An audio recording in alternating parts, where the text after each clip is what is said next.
How to fix GCash app face scan problem.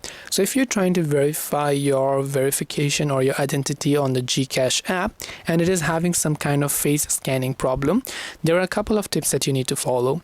Check your lighting. Ensure that you are in a well lit area with even lighting on your face and avoid harsh shadows or backlighting. Camera position.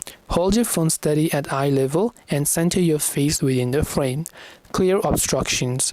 Remove any hats, glasses, or masks that might be obscuring your face. Update the app. Go to your Play Store or App Store, check if the app has an update, and if it does, make sure to update to the latest version.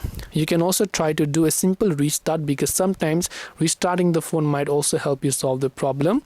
You can also check whether your internet connection is working fine, or you can try to log out and clear the app data by long pressing on the GCash app, tapping the I button, going to storage, clear data over here, and once done you can try to relog in and recontinue with the authentication process.